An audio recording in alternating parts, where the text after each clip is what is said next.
Ladies and gentlemen, welcome back to another episode of Inside the Mirror podcast. I'm your host, Kyle David. If you didn't know, now you know.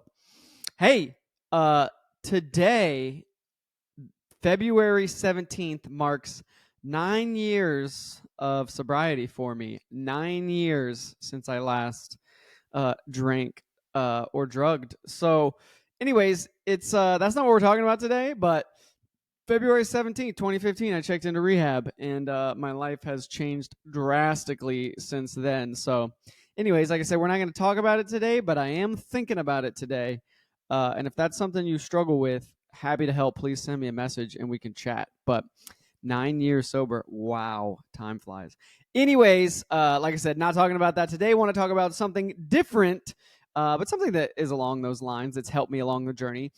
And it's the idea that your attitude determines your outcome.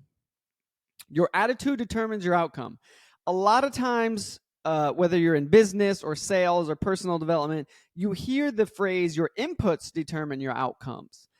And that is super valid. That is super valid. Your inputs determine your outcomes. The work you put in is going to determine a lot of the outputs that you get out. True. But that's not what I want to talk about. I want to talk about your attitude determining your outcomes, right? I think they're very much along the same vein. But this is what I think. I think that a lot of people put in the work, put in the inputs to get an outcome, and they don't get it a lot of times. And I think the differentiating factor there is often their attitude. It's often their attitude. Because I believe that a lot of your life is a byproduct of the perspective and the attitude that you approach it with, right? I just see, as I look around the world, as I look around the internet, as I interact with folks in life and work and etc., I just think a lot of people have very negative attitudes. I really do. And hear me, I have a negative attitude often too, right? I am part of the problem that I'm describing here is people a lot of times have a negative attitude and don't have a good perspective, therefore they don't have a good life, right? So I think there's two ways to think about attitude determines outcome, right? Like one is to think through like your attitude is going to determine the inputs that you put in that will lead to the outcomes, right? So part of this idea of your inputs determine your outcomes, a lot of that also comes down to the way you put in the inputs is based even more proactively on the attitude you put in the inputs with, right? Like you can do a lot of hard work begrudgingly and burn bridges along the way, right? Like you can be a person that works hard and puts in the inputs, but also steamrolls people in the process, also doesn't create a good reputation along the journey, also doesn't create a good network of humans because you don't have a good reputation, because you are kind of negative and not really a good force of a human to be around, even if you put in work and get good outcomes, right? So the byproduct of having a negative attitude, even when putting in the right efforts, is that your outcomes still won't be maximized. They still won't be optimized to the level they could be if you approached your inputs and the inputs you put into your life with a good attitude, right? A lot of times, and I see this happen a lot, right? I see people doing the work that they should do to get to where they want to go. But along the way, they don't have a good attitude about it, right? It's all about me, where I want to go, how I want my life to look, what outcomes I want. And because of that attitude, right, people along the way are negatively impacted, and it limits their potential and it limits what they could achieve if they had a better attitude, right? Also, another way to think through it, right, is like your life will just not be enjoyable if you can't choose to have a positive attitude, even when your circumstances are negative, right? A lot of times your life is good or bad, literally just determined by how you're looking at it and the attitude you have. My life is pretty good. If I was to look at my life, as you can see, I'm in a nice home. I have an office in my home. I work a good job. I have nice things. I'm not in poverty. I have mostly anything I could ask for, right? Like as far as like survival and like food, shelter, clothes, more than that even. So at a high level, my life is really good, and yours is potentially really good based on that criteria. But here's the thing: when I have days or weeks or periods of time where I have a negative attitude and I'm frustrated that I'm not where I want to be, I'm frustrated that I don't have more that I would like to have, or I'm not further along as I would like to be, right? When I have a negative attitude, or I feel like other people are not treating me the way I deserve to be treated, or people have expectations of me that are unfair, or whatever it may be, I can very easily look at my life and not be happy with the outcomes that I have, right? I can be easily feel like the outcomes that I have in my life and I've created in my life are not good, are not enough, and I'm not grateful for them. And the difference is simply my attitude. It's simply my attitude around it and the way that I view my life and what lens I'm looking through, right? Do I have a positive attitude, or do I have a negative attitude, right? A lot of this is just perspective wrapped in a different word of attitude. Um, but I think perspective can be different, right? I think attitude is like the way that you show up and the way you are internally acting, right? Like perspective is, I think, the way you're viewing things. I think attitude can be a little different. I should have looked up the definitions, but for me, I think attitude is what you're choosing to feel like inside, what you're choosing to express to yourself, right? Like how is my attitude? How do I treat myself and other people? So I think like a lot of times, again, like you can have a good life or a bad life, and your situation could be the same. It's literally just the attitude that you have.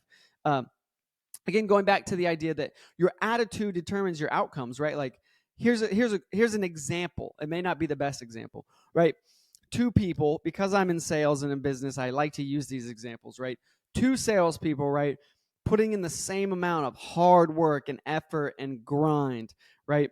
But one salesperson ends up getting more deals, closing more business, getting promoted quicker, and having way better outcomes, doing the same amount of work as the other person. But the other person uses other people for selfish means, doesn't have a positive influence on them, doesn't see themselves as a leader, and therefore help other people around them, and is very self-focused. Therefore, the people they're selling to can feel that they don't close as much business, but they're doing the same amount of work. But the attitude that they do it with, the one person's attitude is focused on others, focused on being helpful, focused on doing the right thing for other people, and therefore they get a greater outcome, versus the person who's doing the same amount of work, but their attitude is, I'm going to get what I want. I'm going to use this person for this. I don't have time to help the person next to me. I don't want to actually help my leader get to where they want to go because it's really all about me, how I feel, what I want. And they stunt themselves, right? They stunt themselves in the outcomes that they could have achieved if they would have done the same work with a different attitude. Same work, different attitude, right? It's the same way in sports. Like growing up in high school, right? Like I was not the best athlete. I was good. I was average. I wasn't great. I wasn't horrible. So I could play sports, but I was never going to be a superstar. But here's what worked to my advantage. I had an amazing attitude.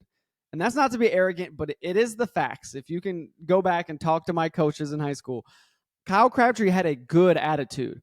I was positive. I was a team player. I was like, Coach, what can I do better? How can I help the team win? What do I need to work on? Right? And that got me further than my abilities probably should have, honestly. I should not have gotten as much opportunity as I did to play, to be on different teams, right? Or to even get a shot at certain sports. But I had a good attitude, right? And I know other people that were better than me that should have gone further, but they were very selfish and everyone knew it. They weren't good team players. Therefore, they stunted themselves, right? They capped their own potential by only thinking about themselves and not having a good attitude, right? Being a negative person. People do not want to spend time or work or play or really interact at all with negative people. And it's a choice. You can make all the excuses in the world for why you're negative, why the world is against you, why it's all about you, why your feelings matter more than other people's feelings. But those are all excuses. Attitude is a choice. Your attitude is a choice. And the more you choose to have a positive attitude, the greater outcomes you will get in life. Even if the person next to you is doing the same amount of work, you will beat them 99% of the time simply by having a better attitude than they do. And vice versa. You will get less outcomes, you will not achieve the things that you want, or you will limit yourself from the things that you want by having a negative attitude. And it's simply a choice, right? Again, your excuses are not valid because guess what? Everyone could come up with excuses. You are not the only person in life that's struggling. You're not the only person in life that feels inferior. You're not the only person in life that wrestles internally. I have the same things. Everyone you look at from day to day, from the day to on the day to day, in the day to day, has struggles, pains, inferiorities, doubts, etc. So those are not valid excuses to stop you from having a positive attitude. I truly believe, especially in a business context or athletics, one of the greatest advantages you have over the people around you is not your talents, it's not your skills, it's your attitude. You can get skills and talents. Those are a commodity. Skills and talents are a commodity. You can YouTube University almost any skill in the universe and learn it. So if you think that your skills are your competitive advantage, let me lovingly tell you, they are not. Any skill that you have, everyone else can learn too, right? Any ability you have to like think smart and be strategic, most people can figure that stuff out too. But your ability to have a good attitude, that's not a YouTube University thing. You can get tips and tricks, but you have to decide to have a good attitude. You have to decide you're going to be a person that is a positive influence on the people around you, and you'll get further in life. Skills, talents, abilities, disregarded in that fact of you have to have them. You have to have skills, talents, and abilities to be meaningful in the workplace or on a sports team or in a relationship, whatever. But your attitude is a great differentiator. It really is. And you can ask other leaders and people that have been successful. I promise most of them would agree with me. We love people with talent. We love people with skills. We love more people that have good attitudes. We can give you the skills. We can give you the talents. People can give me the skills. They can give me the talents. I have to give me the attitude. So that goes back to what I started with is your attitude will determine your outcome, right? Again, skills are less of a factor than we think. We can develop the skills, but it starts with having the right attitude. Do you have a good attitude? Are you a lifelong learner? Are you humble? Do you want to learn? Do you want to help the people around you? Do you want to be someone that adds value outside of just your own self-serving interests? If not, you can still be successful, but you will not be as successful in whatever endeavor. Again, relationships, business, music, sports, whatever it is, you will cap yourself by the attitude that you determine and choose to have. It's just the facts, right? Like I said, I've lived enough life with a negative attitude to know the negative impact of it, right? Like I said, I'm 9 years sober today. Throughout this process, I have not always had a good attitude. And the times where I didn't have a good attitude, my life reflected it, and my situation did not feel nice. I did not enjoy myself when I didn't have a good attitude. So let me end with this. The most selfish thing you can do to be happy, to enjoy your life, to get the things that you want is have a good attitude, right? Do it for you. You don't have to do it for other people. The byproduct of you choosing to have a good attitude will be impact on other people, but do it for you. Selfishly choose to have a great life because you're going to choose to have a good attitude. You're going to choose to be a person that's positive. You're going to choose to be someone that doesn't focus on the negative all the time, that doesn't focus on yourself all the time. Because that's really what it is, right? When we have a negative attitude, we're really just thinking about ourselves. It's very hard to think about somebody else in a kind way, or like try to get outside of yourself and serve other people. It's hard to have a negative attitude when you're thinking of others, when you're serving others, when you're being somebody that's helpful and inspiring other people. It's hard to feel bad. It really is. It's like the antidote to like feeling bad. If you feel like you're stuck in life, I made a LinkedIn post about this the other day, or maybe a week or so ago. I don't remember. About right, like if you feel stuck in life, or you feel like you're not where you want to be, or you're frustrated or whatever, here's the secret: go help someone else. Because you're probably stuck thinking about yourself, which is why you're negative, which is why you're frustrated, which is why you don't feel like you are where you need to be, because you're thinking about you. The hack is to stop thinking about you. The hack to enjoying your life when you're not enjoying your life is to go think about someone else, serve somebody else, get outside yourself, do something for someone else, and watch your life change. Yep.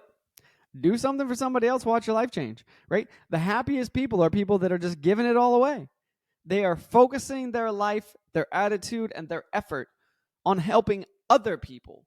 Because that's really, here it is, that's really the secret. That's what it's all about. Love other people, right? We live in a culture and a society that tells us to love ourselves more than anyone else. Focus on us more than anyone else. Focus on your own money and success and family and your little bubble more than anybody else. And those people are the most unhappy people. It's just the facts. People that spend all of their life focused on themselves end up unhappy because they missed it. They missed it. God created us for other people. I'm not saying don't care about yourself. You should love yourself. You need to love yourself before you can actually love other people. But the reality is, if you spend all your time focused on yourself, you're not going to be very happy. You can love yourself and focus on others, or you can love yourself and focus on yourself. See the difference? They both start, the both paths start with, you got to love yourself. Let's just be clear. You need to love yourself first, but you don't need to spend all your time focused on yourself. You need to focus on other people. Your attitude determines your outcomes in life.